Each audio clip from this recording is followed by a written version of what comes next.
Hi and welcome to the Craft Channel in association with Papercrafter magazine. I'm here to show you the great free gift that's going on issue 93 of our magazine this time round. It's out on sale the 11th of March. It's a double-sided scoring board which is a really handy, just over A5 size, but it's plenty big enough for you to be able to do an A4 piece of card. As I've demonstrated with this one here, you've got your card making score lines on here. The A4 just lines up on there beautifully and then you can score it on that last line. So if you're one of these people that does crafting on the go, and I must admit I do craft all the time but I've never put a scoreboard in my handbag, if you want to you can fit it in there very easily. It's great just for handy carrying rather than lugging about loads of equipment. What I want to show you though is we've got, as I say, you've got your normal A4 half fold, A5 half fold, A4 gatefold and A5 gatefold. All of these measurements are dependent on how big your piece of card is to start with. Obviously you need to make sure that your card is exactly 210 or 297 long to make them work properly. But I also want to show you these little elements here. Something like this heart one, I've made this little card here, and as you can see you've just got a very simple embossed heart background, and that's achieved by taking your card, and then what you need to do is you just need to rub over slightly to find out where that is, where your outline is, like this. Once you've found one, your eye will tell you where the rest of that line will go. Oops. And even if you go off, because it's a hard board underneath it, I mean you can possibly see on there I've got some iffy lines. When you turn it over, you've got a great, now can you see that under this light? You've got a great embossed heart.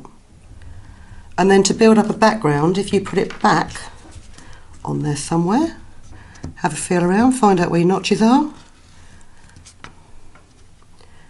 Oh. There you go.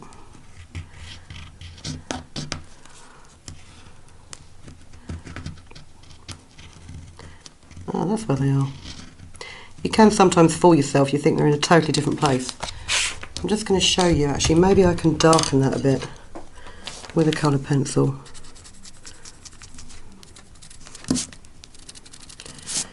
You can see it makes a subtle embossed background. And if you just rub over it at the side of the soft pencil,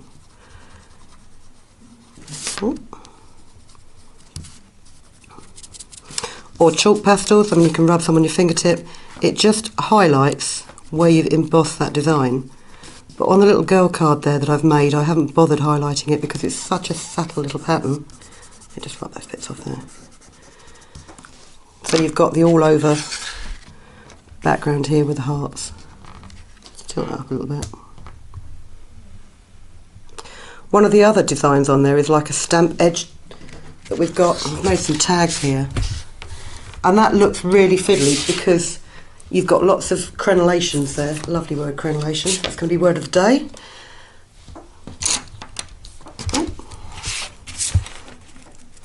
It does help with something like that one to actually tape your card in place because it's fiddly and you may find it's easier to turn the board rather than try and turn your hand.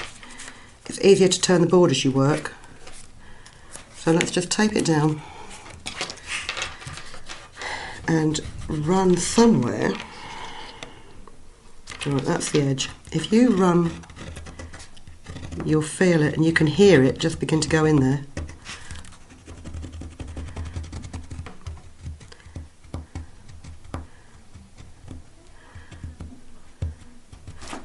And again,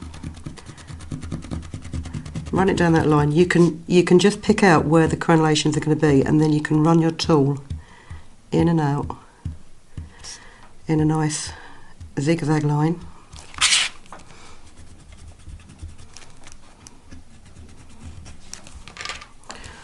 It's in there somewhere. Let me just check. Yeah.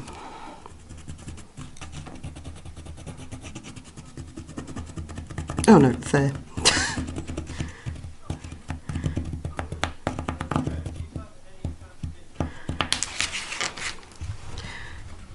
Time consuming. Maybe I should have done one of these Blue Peter stars so you could see what I mean.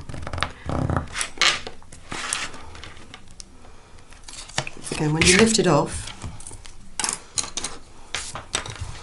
and if you just take a soft pencil, let's have a slightly darker shade than that. Oh, this is a nice Carbothello one, so it's like a coloured charcoal, which is great for getting a high pigment on things like this. So you can outline and then simply by eye you can trim your card into a neat rectangle and use it as an element, like a card topper. You can put a sentiment in there, add all kinds of things. That was the other thing I was going to show you.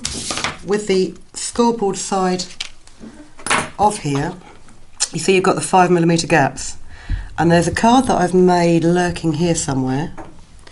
I don't know if you can see it. It's got a checkerboard background on there. Something like that is really easy to make. I'll do it in a different colour of card. Hopefully you'll be able to see it under the light. It's one of those things, in real life you can see plenty of stuff. Sometimes under a camera you can't. So take an A5 piece of card, line it up to the stopper, and score it on half fold.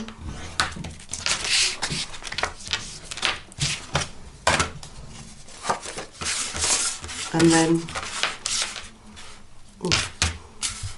now I'm left-handed, so actually you will, it will look to you as if I'm doing it completely the wrong way around. I'm not. Not to me, I'm not anyway. If you line your half fold up to a centimetre mark on this scoreboard, and then you score down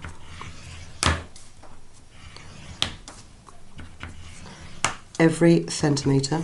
I'm not going to do the whole card, it will take forever. And then simply turn it 90 degrees.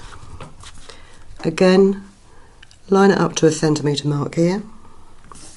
Make sure it's square and true. And score down at 90 degrees in the opposite direction.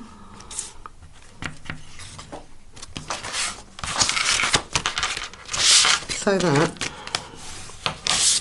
when you've got your card blank, you've got, oh look, I've scored that, folded that really on the skew. The joys of doing things to camera in a hurry because you talk too much and you've only got a limited amount of time. You can probably see you've got a checkerboard pattern, again, which I can just darken slightly with the side of a pencil. But instead of going out and buying a textured card, what you could do, you could score it every 5mm and come up with a really nice sort of grainy textured card to make your as your base of your card. So plenty of things you can do with this scoreboard. We've got instructions in the magazines for all the cards that you can make that you've got here. So you've got gatefold, steppers, pyramid cards, multifold cards, boxes, tags, concertina flowers. Have a go. Go out and buy, as I say, issue 93 of Papercrafter magazine. That's on sale the 11th of March. And I hope you enjoy it. And we'll see you soon.